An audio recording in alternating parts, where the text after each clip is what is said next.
শুভেচ্ছা বাঙালিয়ানার প্রদোষের সংবাদে স্বাগত। শুরুতেই শুনে নিচ্ছি সংবাদ শিরোনাম। মজুদ সমস্যার কারণে জ্বালানি সংকটে ভুগছে বাংলাদেশ, অথচ মহেশখালীতে শুধু ঠিকাদারের অভাবে পড়ে আছে ৮,০০০ কোটি টাকার স্টোরেজ সুবিধা। বিশেষজ্ঞদের দাবি, কূটনীতিতে পাকিস্তানকে পেছনে ফেলতে গিয়ে পিছিয়ে পড়েছে ভারতই। ইরান যুক্তরাষ্ট্র মধ্যস্থতা করে আলোচনায় ইসলামাবাদ। আজ ঐতিহাসিক 10 এপ্রিল। এদিনই গঠিত হয়েছিল স্বাধীন বাংলার প্রবাসী সরকার। এবার অন্যান্য সংবাদের সঙ্গে বিস্তারিত।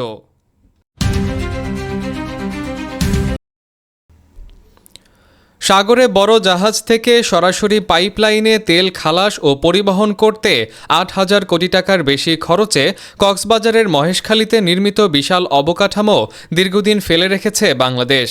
কাজে আসছে না মজুদ সক্ষমতাও।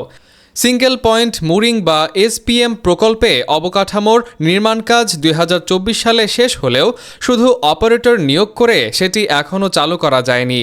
মহেশখালীতে নির্মিত অবকাঠামোতে বাংলাদেশের বর্তমান চাহিদার প্রায় ১ মাসের ক্রুড অয়েল ও ১ সপ্তাহের ডিজেলের মজুদ রাখার মতো ৬টি তেলের ট্যাঙ্ক খালি পড়ে আছে।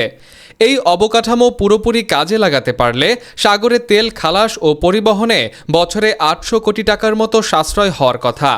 সমস্ত অবকাঠামো প্রস্তুত থাকলেও শুধু পরিচালনা ও রক্ষণাবেক্ষণের ঠিকাদার নিয়োগ করতে না পারায় ৮,০০০ কোটি টাকার বেশি ব্যয়ে নির্মিত বিশাল অবকাঠামো প্রায় ২ বছর অলস পড়ে আছে।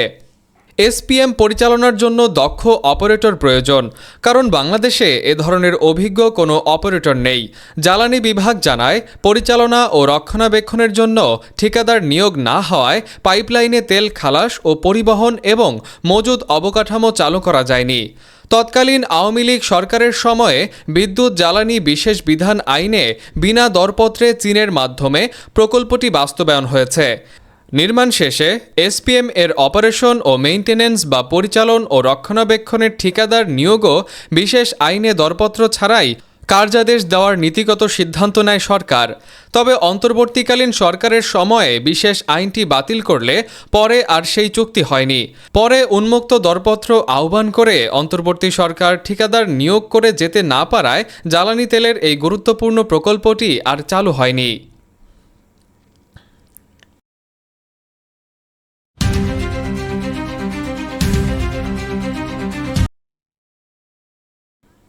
বাংলাদেশের সংবিধানের ২২ নম্বর অনুচ্ছেদে রাষ্ট্রের নির্বাহী অঙ্গসমূহ হতে বিচার বিভাগের পৃথকীকরণ নিশ্চিত করার অঙ্গীকার ব্যক্ত করা হয়েছে।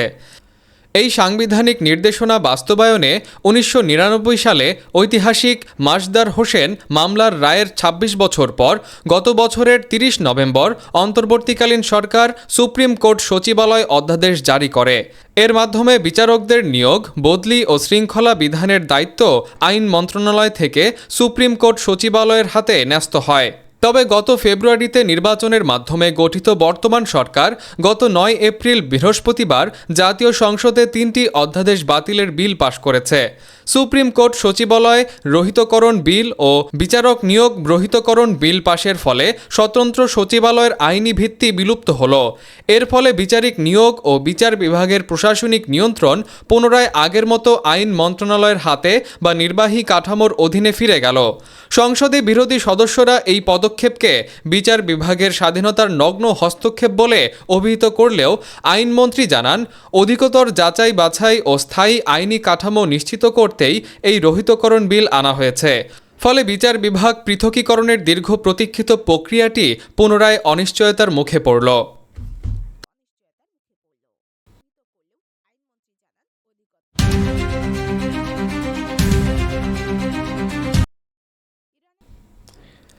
ইরানের বিরুদ্ধে যুক্তরাষ্ট্র ও ইসরায়েলের যুদ্ধে ২ সপ্তাহের যুদ্ধবিরতিকে স্বাগত জানিয়েছে ভারত। তবে এই যুদ্ধবিরতিতে পাকিস্তান যে ভূমিকা পালন করেছে সে সম্পর্কে কোনো উল্লেখ করেনি ভারতের পররাষ্ট্র মন্ত্রণালয়। ভারতের তরফে প্রকাশিত বিবৃতিতে পাকিস্তানের নামও নেই।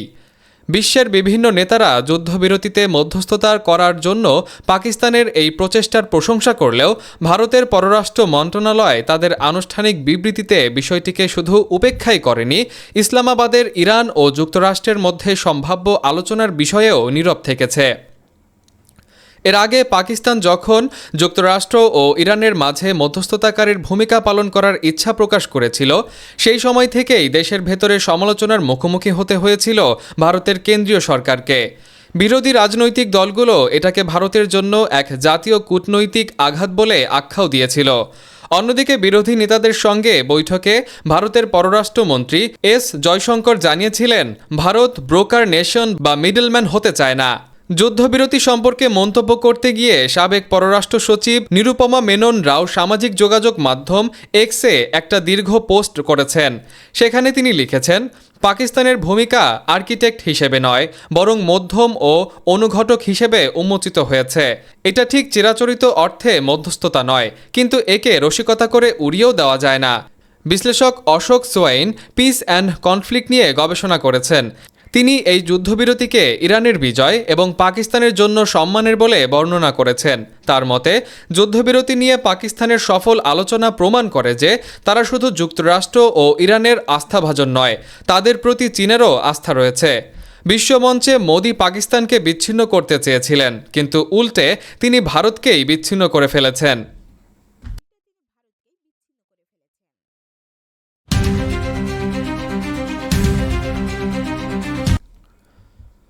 আজ ঐতিহাসিক 10ই এপ্রিল। 1971 সালের এই দিনে ভারতে গঠিত হয়েছিল বাংলাদেশের প্রবাসী সরকার।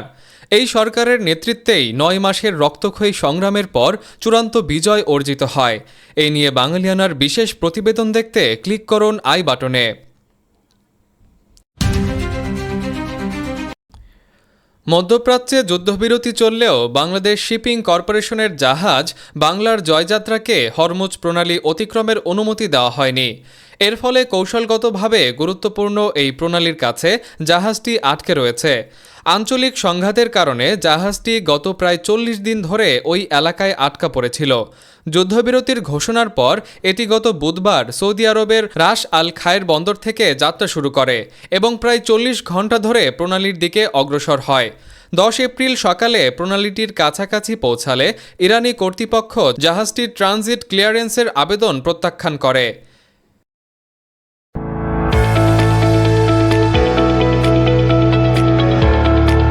এবার শুনে নিচ্ছি বাঙালিয়ানার বাণিজ্য সংবাদ।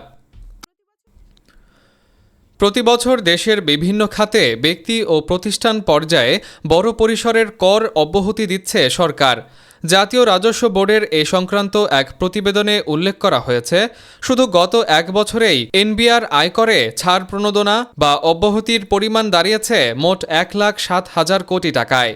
এই অর্থ রাষ্ট্র ব্যবস্থায় প্রত্যক্ষ করের খাত থেকে সরকারের যে পরিমাণ আয় হয়, ছাড়ের পরিমাণ প্রায় তার সমান, যা মোট দেশজ উৎপাদনে অবদান বিবেচনায় এই ছাড়ের অংশটি দাঁড়ায় 2.39% সমতুল্য।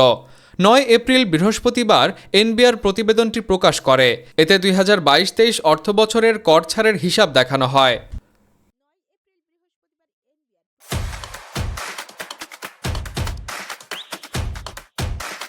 এবার শুনে নিচ্ছি বাঙালিয়ানার ক্রীড়া সংবাদ। সেরা 6 থেকে এশিয়ান গেমসে খেলা বাংলাদেশ নিশ্চিত করেছিল আগেই। চাইনিজ তাইপের বিপক্ষে ম্যাচটি ছিল অবস্থানটা একটু উঁচুতে তোলার উপলক্ষ। তৃতীয় কোয়ার্টারে মেহরাব হোসেনের করা গোলটি আগলে রেখে তাদের আবারও হারিয়ে সে লক্ষ্য পূরণ করল দল। ব্যাংককের রয়্যাল থাই এয়ারফোর্স হকি মাঠে শুক্রবার 5ম স্থান নির্ধারণী ম্যাচে চাইনিজ তাইপেকে 3-2 গোলে হারিয়েছে বাংলাদেশ। দলের জয়ে জোড়া গোল করেন আশরাফুল ইসলাম, অন্য গোলটি মেহরাবের। বাঙালিয়ানার প্রদোষের সংবাদ শেষ হলো। ধন্যবাদ।